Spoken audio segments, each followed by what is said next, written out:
gagamit tayo ng rubber tape. Ito yung rubber tape, ito yung electrical tape.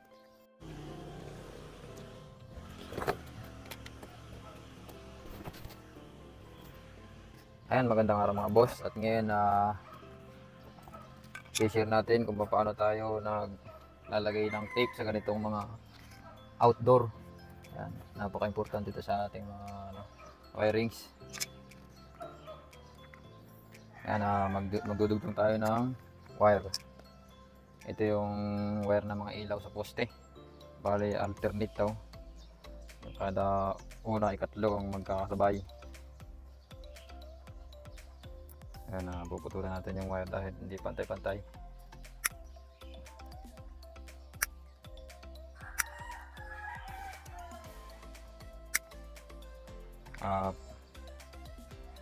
Ayos naman yung ganito lang kahaba. Huwag lang din yung huwag tayo magdudugtong ng maikli yung wire. Dahil pag yan ay ni-repair, wala na tayong wala na tayong mahihila.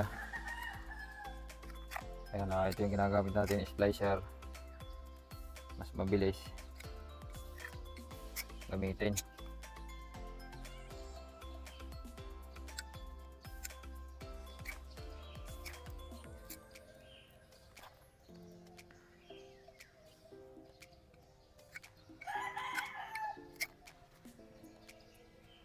Nauna natin ikabit yung mga ilaw sa poste. Dahil gusto na may-ari sa makikabit na yung mga ilaw. Dahil yan naman ay solar 2-in-1, pwedeng solar, pwedeng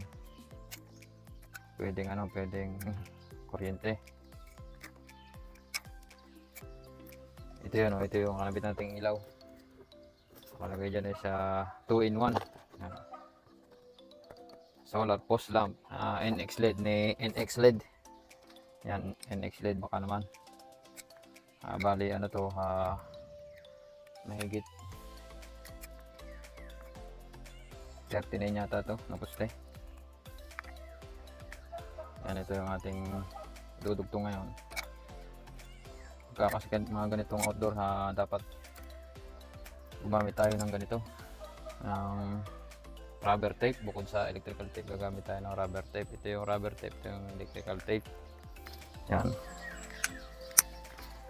Dahil sa ganitong dapat yung ating mga dugtungan is hindi nababasa ng tubig.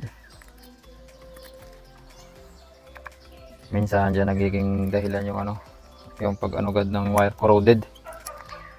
Dahil sa nababasa kakatubig. Kahit mayroong cover yung box na yan, minsan napapasok yan ng tubig. Kaya mas maganda na yung sigurado. Nagamit tayo lagi ng rubber tape. Rubber tape na Armac ang ginagamit natin yan. Armac baka naman. Ayan, dudugtong natin yung kanyang neutral o ground. Ayan, itong kulay nito is magkaiba dahil yun yung available na wire. Ginamit natin is yung puti, tapos yung isa green, gaya sa supply natin. Ayan, makikita nyo, ito yung papunta sa ilaw. Ito naman yung galing sa supply at saka papunta doon sa kabila. Ayan, itong green at white naman is yan is magkamag-anak. Grounding at neutral, magkamag-anak yan. Para bang magkapatid, magpinsan. Yan. Sa ganitong splicing dapat siguraduhin natin mahigpit. Yan. Tapos bali natin. Yan. Yan, bali yan yung ground. Tapos ito yung return. Yan. Ito yung return na papunta sa kabila, black. Tapos yung galing sa supply na return, ito. Dahil alternate nga siya. Yan.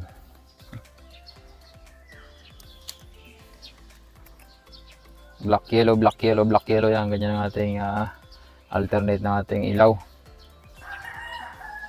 Mas maganda sa pag-wiring ganito kung mayroong available na kulay, magkaka-hiwalay ng kulay, hindi yung isa ang wire na kulay gagamitin natin para hindi na rin tayo mag-marking pa.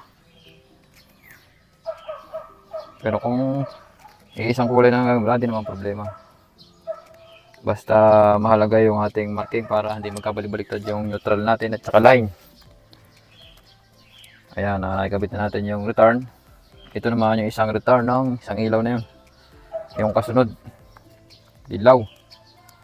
Ayan. Ayan.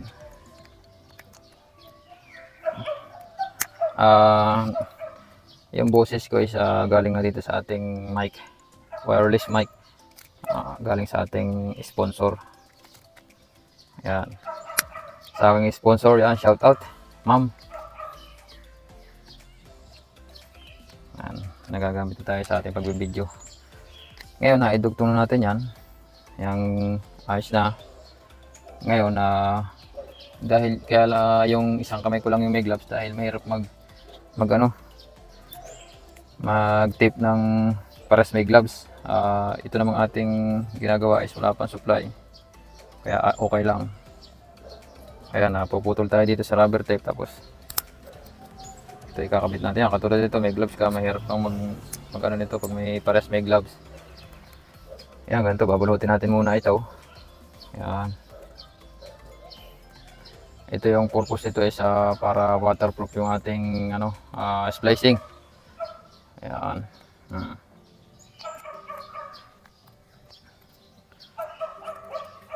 Lalagyan natin lahat yan. Ayan. Itong paglalagay naman ito ay hindi naman pwedeng rubber tip lamang.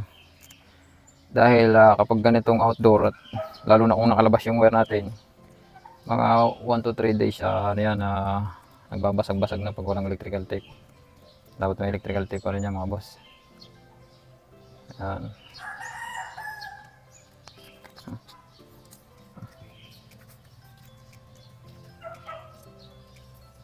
Dami yata yan.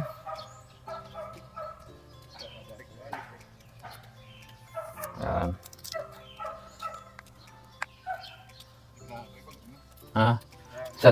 Sa layo ka nakuha ng halo yan.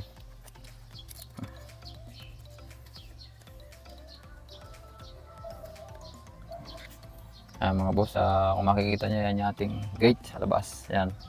Yan ginawa nating gate ng mga nakaraan na hindi na natin napagbibideo. Dahil sobrang busy pa nun. Ngayon, ito, gagamitin tayo ng electrical tape. Armac din to. Ayan, Armac baka naman. Ayan, sa ganito tape. Ayan. Huwag tayo magtitipid dito. Dito ang buhay nito. Ayan.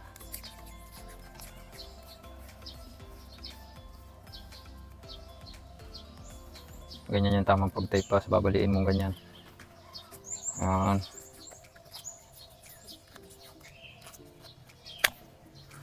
Ganyan ang tamang pag-tape yan. Di ganyan, ikot na clockwise, depende sa inyong kaliwa o kanan kayo. Ayan.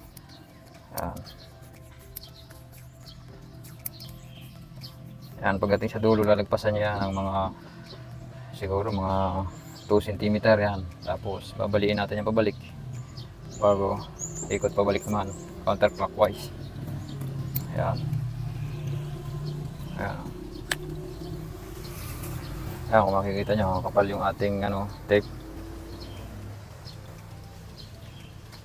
Sure bull yan. Ayan. Kaya kadalasan sa mga electrician din naglalagay ng ganito. Dahil mahirap daw baklasin. Mahirap kalasin. Pero siyempre, yan yung para sigurado ating dugtungan. Gagamit na tayo ng electrical tape. Rubber tape. Yan, okay na. Ayan, makita nyo yan. Sa pagpasok naman ng ganitong wire, kailangan na hanggat maaari yung ating mga dugtungan na ganyan, pataas. Uunahin natin kung alin yung marami. Yan, yan. Kung alin yung marami, yun yung una nating itutupi. Dahil yun yung matigas tupi dyan.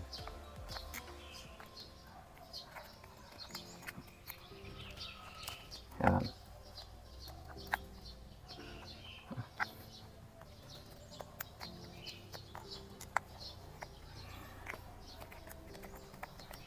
Ayan o. Okay. Ayan na mga boss, ayos. Lipat tayo dito sa kabila.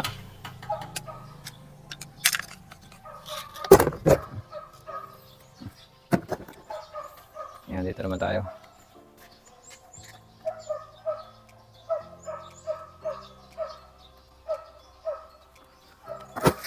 Okay. Ito naman is yellow. Kulay yellow.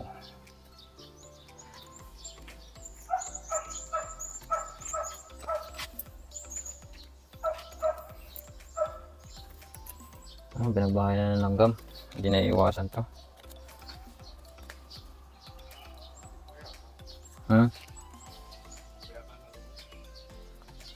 Konti lang naman yan.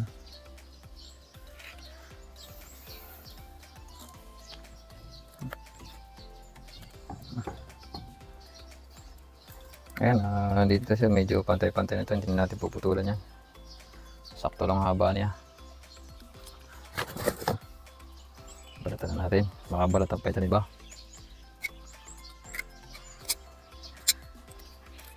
Mas mabilis ito kumpara dun sa pinagamitan ng longnos at saka flies. Pero sa school yun talaga yung tinuturo. Kailangan na laging isipin is, sabi ng aming teacher laging live ang iyong ginagawa. Kaya kailangan long nose and pliers ang gagamitin. Pero hindi sa lahat ng pagkakataon na masusunod yun.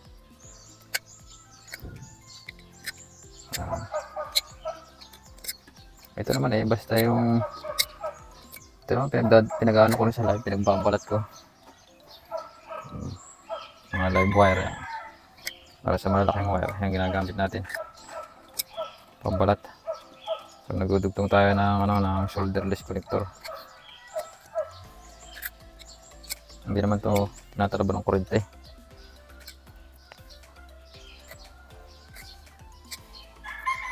Ayan. Yung return naman ng posting ito is yung kulay yellow. Yellow naman to, yellow. Okay, ma'am. Matilaw mo siya dati na din eh.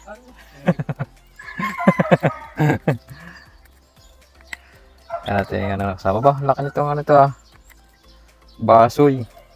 Oh.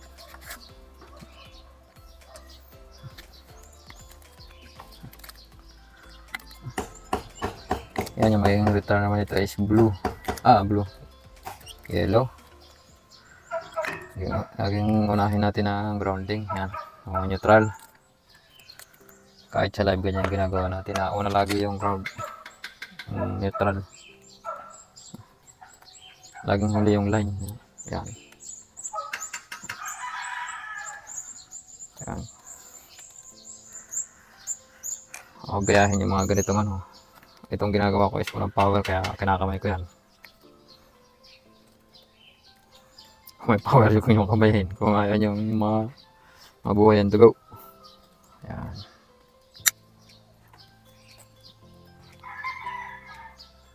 Ayan.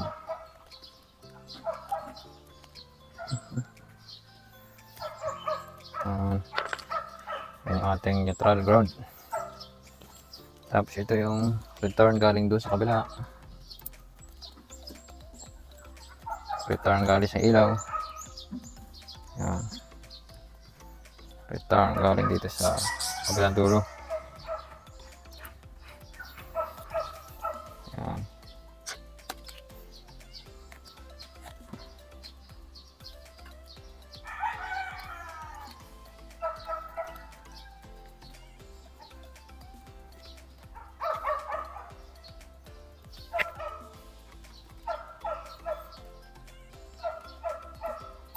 Yan.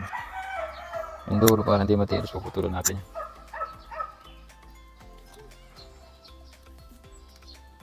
Okay. Yan. Ito yung block na isang return galing doon sa kabila.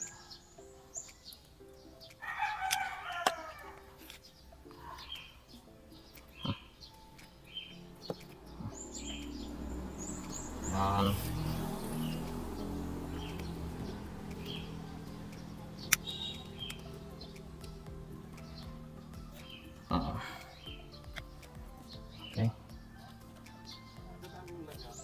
Yan. Meron din dyan. Yan, galagay ulit tayo rubber tape. Ano pa rin yan, same process pa rin yan.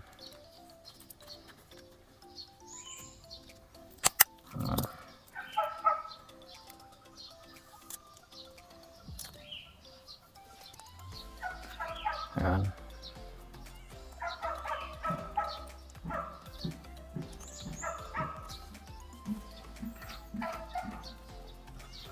Sa ganitong proseso, maiwasan natin yung agad yung maging corroded yung yung wire, yung parang asin-asin ba, namumuti.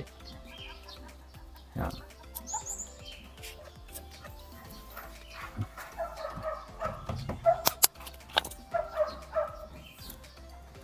Yan nga lang, medyo mahal tong rubber tape. Kakahalaga ito ngayon ng 100 to 120 pesos per pieces, per peraso. Pero nakakasiguro ko naman dito. Yan. May iwasan na natin yung shortage.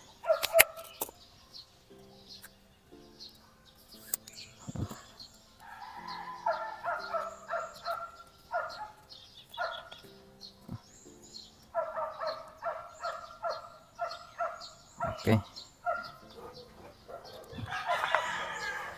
I-tape na ba tayo?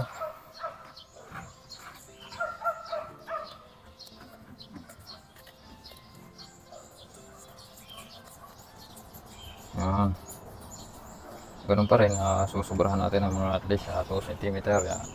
Tapos tutupin natin pabalik bago counterclockwise.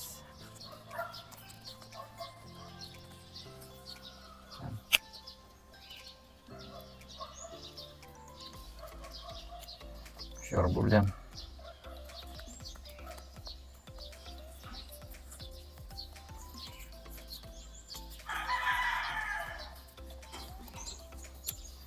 Dahil ito pang matagalan na. Yan.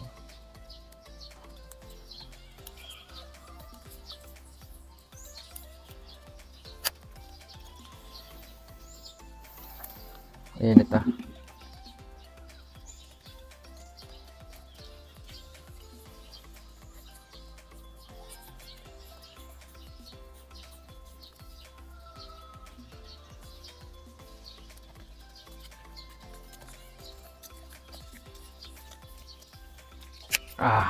Ayan, okay na.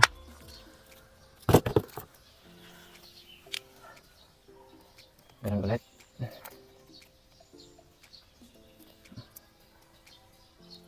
Ayan. Ang ating siya laging ground. Kung wala niyo marami, yan ang unahin natin ilagay sa loob. Hanggat maaari ay sa patayo. Para yung ng tubig igaling sa dulo, may rubber tip tayo, walang papasok na tubig diyan. Ayan.